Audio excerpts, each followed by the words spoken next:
देहात में रहने वाले लोग हैं, शायद अभी तक ब्राह्मण वहां नहीं पहुंचा होगा, वहां पर लोग भगवान के बारे में जानते भी नहीं।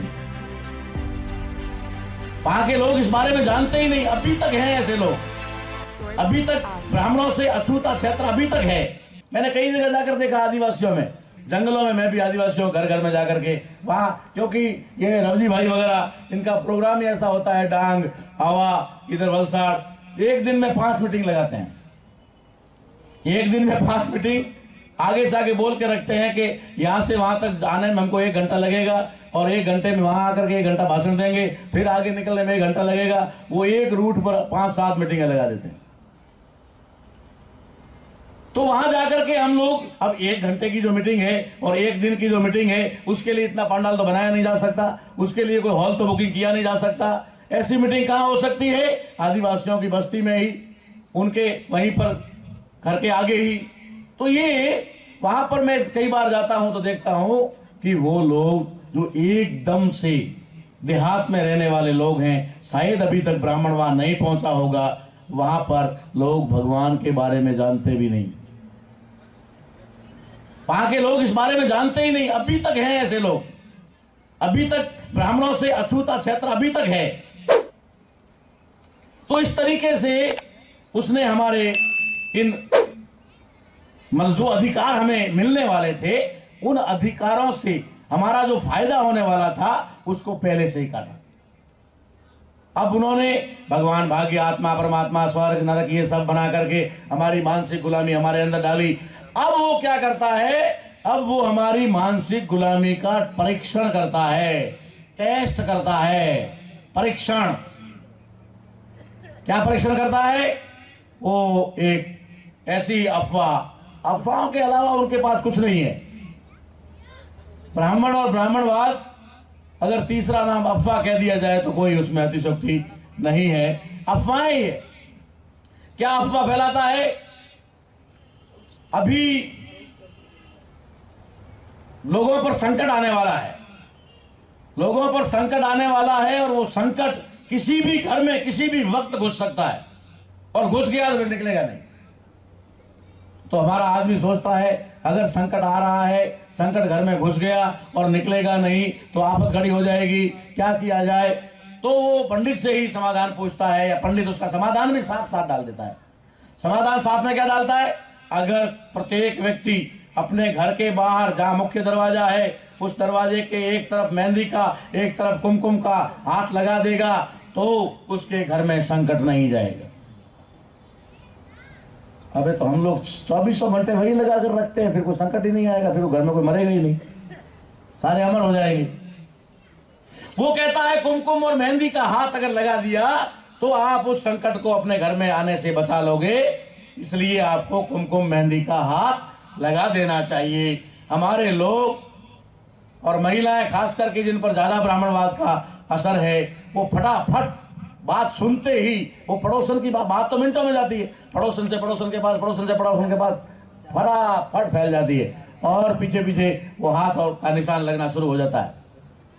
दूसरे तीसरे दिन आरएसएस के लोग अपने कार्यकर्ताओं से बोलते हैं, अरे भाई जाओ तो गली मोहल्ले का निरीक्षण करो, परीक्षण करो, वहां कितने समझदार हो गए हैं और कितने मूर्ख रहते हैं। वो बोलते हैं, साहब मूर्ख और समझदार का क्या पता चलेगा? वो बोलते हैं, वो काम हमने कर लिया है, तुम्हें तो खाली जाकर पता लगाना है। बोला कैसे पता लगेगा? तो कि जिसके घर के आगे मेहंदी कुमकुम का हाथ लगा होगा उसको राइट मार देना मूर्ख, और जिसके घर के आगे ना हो उसको सीरियसली लेना, कौन रहता है उसका आता पता मालूम करके आना। लोग घूमना शुरू हो जाते हैं, गली मोहल्ले में घूमते घूमते कोई एक आध घर मिल जाता है। एक आध घर मिलता है तो मिलने के बाद में देखता है इधर क्यों नहीं लगा, तो वो बाहर से बेल बजाते हैं और पूछते हैं, कोई बहाना बना करके पूछते हैं ये किसका घर है। वो जानकारी लेते हैं, जानकारी लेकर के फिर वो अपने आगाओं तक पहुंचाते हैं। पूछा जाता है वो घर किसका था, तो पता चलता है वो घर एसपी करवाल का था। एसपी करवाल क्या करते हैं? पॉलिटेक्निक कॉलेज में प्रिंसिपल हैं। नहीं वो तो ठीक है, मगर अब क्या करते हैं? अब वो काम करते हैं बैल साहब के, सुभद्र राम साहब के साथ में। बैल साहब और सुबचन राम साहब कहाँ काम करते हैं वो पता नहीं, एक वो बाम सेफ नाम का कोई संगठन है, वो कार्यकर्ता धीरे से बोलता है, वो बाम सेफ नाम का कोई ब्राह्मण को एकदम से हरवाल वहां पहुंच गया, बहुत गड़बड़ हो गया, रोको, बहुत गड़बड़ हो गया। ये हमारी मूर्खता और समझदारी का परीक्षण आज भी वो करता है और हमारे लोग करवाते हैं। हमारे लोग सबूत देते हैं कि मूर्ख है, अभी हमारी बुद्धि विकसित नहीं हुई है, ऐसा वो प्रमाण देते हैं। तो साथियों, इस तरीके से उन लोगों ने आज से 50-60 साल पहले या फिर 100 साल पहले, ज्यादा से ज्यादा 150 साल पहले, क्योंकि ज्योतिबा फूले से पहले तो कोई खतरा था ही नहीं। खतरा तो जरा ज्योतिबा फूले से पैदा हुआ और ज्योतिबा फूले 150 वर्ष पहले हुए, तो ज्यादा से ज्यादा 150 वर्ष पहले इन लोगों ने ये प्रोग्राम बनाया है। ये प्रोग्राम कोई हजारों साल पहले का नहीं है। जब से हमारे अधिकारों की बात आई तब से उन्होंने ये काउंटर स्ट्रेटजी बनाई और किस तरीके से इनको गुलाम, लाचार, आर्थिक कमजोर बनाकर रखना है। हमारे अधिकारों, हम किसके अधिकारों की मांग करते हैं? हमारे अधिकार सामाजिक समानता, आर्थिक समानता, शैक्षणिक, राजनीतिक, यही तो मांगते हैं। और इसी पर यही हमारे पास आने वाली थी या यही हमारे पास आई है तो उसको कहां व्यवस्थित करना है, ये ब्राह्मण प्रोग्राम बनाता है। ब्राह्मण जब हमारे प्रोग्राम, हमारी संपत्ति को, हमारे धन को गलत जगह इस्तेमाल करने के लिए प्रोग्राम बनाता है तो हमारा आदमी उसमें गर्व महसूस करता है, अपनी मोछें तानता है, अपने कंधे ऐसे करता है, अपनी बर्बादी करवा करके। कारण यही है कि वो षड्यंत्रों से वाकिफ नहीं है। यहां बैठे हुए लोग षड्यंत्रों से वाकिफ हैं, इसलिए वो लोग षड्यंत्रों में नहीं फंसते। लेकिन क्या हम लोग षड्यंत्रों में नहीं फंसते?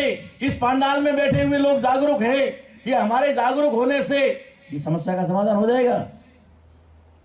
हमारी समस्या का समाधान होगा हमारे उस समाज को जो उनके शिकंजे में फंसा हुआ है उसको बाहर निकालने के बाद हमारी समस्या का समाधान होगा। साथियों, पहले विषय पर मैं इतनी ही बात करूंगा। अब मैं दूसरे विषय पर आता हूं, आदिवासियों से संबंधित विषय पर। शायद मैं आपको पहले ही कह चुका हूं 4 बजे से पहले भोजन नहीं, और काउंटर वाले को मैं मना करके आया हूं किचन में किसी को नहीं देगा। आप कोई भी बुरा मत मानना है, किचन वाला देता नहीं, वो मेरे आदेश से नहीं देता है। कई लोग बेचारे वो हलवाई पे नाराज हो जाते हैं ना कि ये देता नहीं, उधर स्पष्ट आदेश दिया हुआ है।